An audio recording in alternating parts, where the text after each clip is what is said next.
Hey, how you guys doing? Michael X. So the T-62A medium tank full review. Now, what I actually have all three Soviets, and I had a subscriber ask me which is the best, and I've always replied with I don't really know. Now, Object 140 versus this.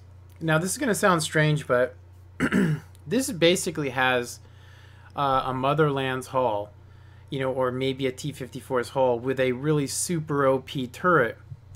It only does 50 kilometers, but compared to the 140, the standard shells will actually bounce off the 140 because it's more angled. So effectively, you have less armor than the 140's hull, but the turret on it, on the 140, can be pinned relatively easy on both hatches, but it's more maneuverable and it's faster and it's more accurate. Better gun handling. So this is a brawler, and no matter what kind of perks you want to run on this, you're still going to have to brawl people. Long range accuracy goes out the window. Now you could throw on, I'd say, to make the accuracy a little bit better, you probably could throw on some extra stuff like food. Anyway, let's go ahead and go through the stats. If you guys haven't seen this before, I go through the stats. Armor. So 580 horsepower, 15.71 horsepower per ton ratio, 50 kilometers forward, 20 in reverse, 10% chance of engine fire, 6.6 reload time, aim time 2, accuracy 0.34, 720 meters max range, 17 elevation, 5 gun depression, 400 meters view range, 850 signal range, and of course the ammunition. 264 with a 320 alpha, 330 with 320 alpha, and of course 50 pin with 430. You guys can see the crew here. You guys can also see the perks I'm running: 6 Sense, Brothers Arms, Camouflage, Track Mechanic, Repairs, Smooth Ride Snapshot, Designated Target, and I'm using boosting my signal so that I can go right over max range, which I will recommend. If you can see the enemy before they can see you and you have better camouflage than them, then that's all good. Now if you guys take a look at just take note of the light red areas and the dark red areas, and then let's compare it to the PC model. Now this isn't going to be 100% accurate, but it will tell you how much armor you actually get. For instance, this is actually angled at a little bit steeper than a 45 because the tank actually kind of leans in the back. So if you look here, it requires 170 or so to 199 pin to actually pin that. And you can see here that these are the weakest points. So it has the same weak points as the T-54. So if you load heat and you shoot it next to the hatch here, even though it has this great stuff, if you shoot it on the outside, if you miss this area, you're going to bounce. So, even though it has a better turret, going head to head with lower tiers hull down, there's really nothing they can do to you hull down. But I'm going to go ahead and say that when you run into tanks that have better gun depression than you start running into a problem. You guys can see here that this one has the two colors, but the two colors is actually further back than it is on console. Now you can see that you should actually be able to side scrape with this unless they shoot that little green thing under the turret. But yeah, even at this angle, you guys can see that it only requires 250. So, that's pretty much standard rounds. You can bounce by nose scraping, but I'm going to go ahead and say that you're much better off trying to side scrape with this tank and stay on flat ground. Unless you can back up against something and shoot. So that's pretty much stats and armor covered. So what I'm running on this is vents, gun rammer, and coated optics. Now if you guys check out my view range circle, you guys can see while I'm stationary, I can actually outsee anybody, and that's very important when you're talking about a medium tank. But when I'm driving, you guys will see when I take off here that actually I can still see just above, which makes this a really good, spotting / light tank.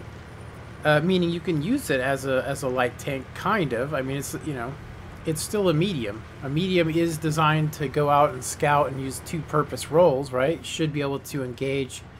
Now, I want you guys to notice that I'm the only medium, and if we were to look at the other team, they don't really have any good medium tanks. Theirs are 8s. Now, that's why I go here. If there was a Patton or something with gun depression, I would not come here, because if you guys look at where I'm at right now, my hull is completely open, which means I'm just depending on fear at this point that they'll see this and not want to shoot me.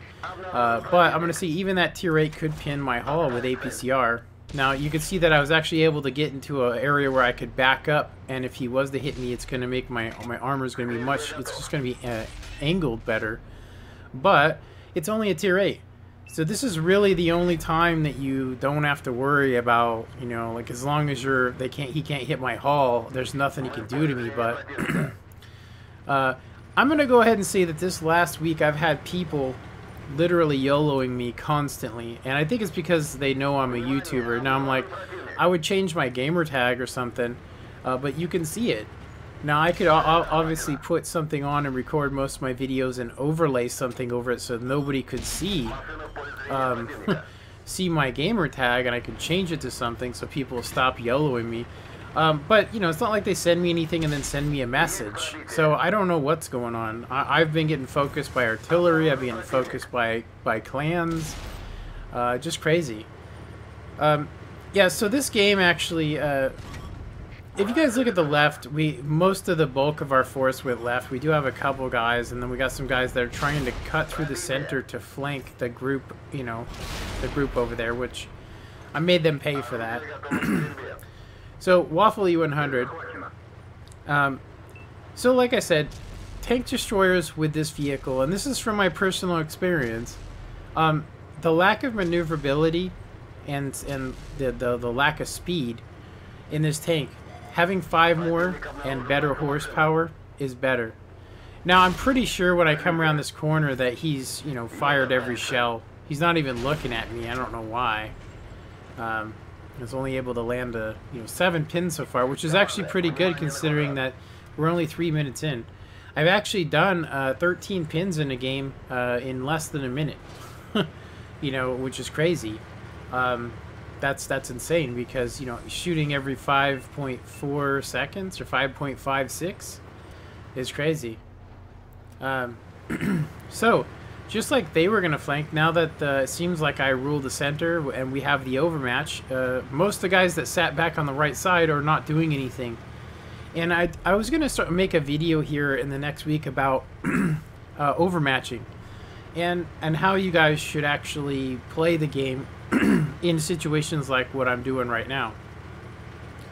What I'm doing right now actually is I'm flanking these guys because, well, it's obvious that we have an overmatch, but every tank destroyer that's, you know, sitting back doesn't know that, do they? So we have a tier 10 Grilly, which I'm going to say is devastating to this tank. He can pretty much pin you anywhere with standard shells, and it's crazy. It's one of the reasons why I'm going to go ahead and do this. I want to save my shell because I thought to myself there's going to be something else coming. Now I'm like, okay, I'm pretty sure there was 3 other heavies and stuff, so I come up here and I get really lucky, because I will say that if they would have came this other way, I probably would have got devastated. But you guys are going to see here something pretty cool, and that is they go down the main road. They have not seen me yet, and this T-32 is getting spots, which is going to give me the perfect opportunity to get hull down off this tank right here. He gets a track on it, and I'm going to go ahead and start using my crazy DPM, and I definitely want to keep him track pinned. And I don't know if he uses his repair kit, but I end up aiming for him and getting a lucky shot there. And if I wouldn't have, I wouldn't be able to do what I'm getting ready to do. Now you guys watch this. He shoots my front plate at an angle, and did you see that he was able to pin it really easy? So, like I said, no matter how if they could see your turret and hit it, or see your hull and hit it, they're gonna pin. Even with standard shells. With APCRs, it's even worse. Heat, it's even worse. So, I'm gonna go ahead and say, so far, the Object 140 is a much better tank than this. But I am gonna say that this plays specific maps super well. For instance, I was able to hold off 7 guys and kill them. with help from my teammates, by falling back and getting into hull down locations on steps. Like this thing is, I mean, on steps, this tank absolutely owns if you go right, you know, or if you go to the east side of the map. You just don't want to go anywhere. You want to stay, you know, in the hilly areas where there's just like these little loops, and you could still be hull down, which is pretty great. But you guys can see here 20 pins there because of that mouse being by himself. pretty cool. So what else can I say about this tank that I've learned from it? Now, I'm going to go ahead and say that the Object 140, I actually was able to get my mark on it in 20 games less. Now, statistically speaking, I'm better in the Object 140, and I did more damage, and I have higher W and 8 in it. But I'm going to say that my hit ratio on this tank is higher than it is on the 140. And I don't actually understand that because I've actually been in a game where I've missed at least, you know, 20 shells. You know, like I bounced them, bounced tanks I shouldn't have bounced. And I'm going to say, although I have some heat, I have rarely had to use it. Usually when I start bouncing like crazy, like if I'm just bouncing all the time, you know, if I'm bouncing, I'll switch to heat because I just, there's nothing going on. So I have a chance to get some more pins here, and I'm like, I don't know how many pins I've actually made. I mean, I'm like that's 20, but it's at like 320, so that's got to be a lot, right? I mean, it's got to be like 4,000 or 6,000 at least, right? So I'm thinking they're just camping their base, you know. So I'm gonna go ahead and head over there. So to talk about some other things about this, if you are playing this tank, you either are going to have to stay on flat ground, which means you're going to end up having to face heavies, and you're going to lose that battle. So you really do have to sit back in this tank. You have to, if you're not in a hull down location where you can actually move back and forth, because you can't just get in a hull down location and just sit there, you will get destroyed. Now I will say that to kind of tell you guys how good the turret is, I've been hit twice in one game with an artillery and had 2 crew members killed, and it sucked because it also killed my driver.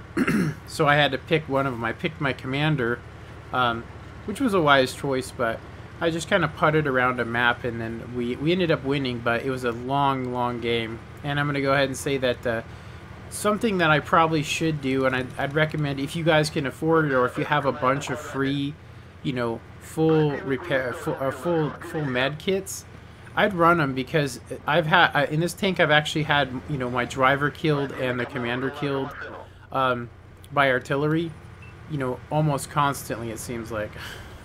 So it's not that bad. I mean, don't get me wrong, but I am trying to go up against, you know, tier 10 tank destroyers in this tank, and you know, really give that turret a test. And I'm going to go ahead and say that it fails miserably against tank destroyers. If you see a tank destroyer, just get undetected and shoot from range. Don't try and get in a hull down location, because they can pin you. So as you guys can see, 4 kills, 59-15. It was my best game. You guys can see that I did this on the 4th, 9/4, 2017, which was weeks ago. And I haven't been able to get anything higher than that. So you can see top of the board, doing really good. And you guys can see that I've pretty much had a piece of everybody. I even got a lot of spots, a lot of target spot hits. Not as good as the 140 as far as that goes, but definitely good. So I have the game that I actually got my mark on, which I did want to go ahead and say that it was really hard to get the mark of excellence on this compared to the 140. I don't know if it's because people play it or what, but this is the game, and I'd love to show you the entire game, but I did die in it. But I did get the mark. You guys can see I just got it. I got it even, which is crazy, and I really didn't do the best damage, and I was actually killed, you know, towards the end of the game. So I mean, survivability of this tank is better than the 140, but the lack of speed maneuverability, not the best. Like I said, it's got a tier 8 hull, you know, with a tier 10 turret, so you got to work with that and just you know, think about that. Anyway, I hope you guys enjoyed this video, and if you did, please hit that like button, and of course, comment and subscribe. Have a good one. Later.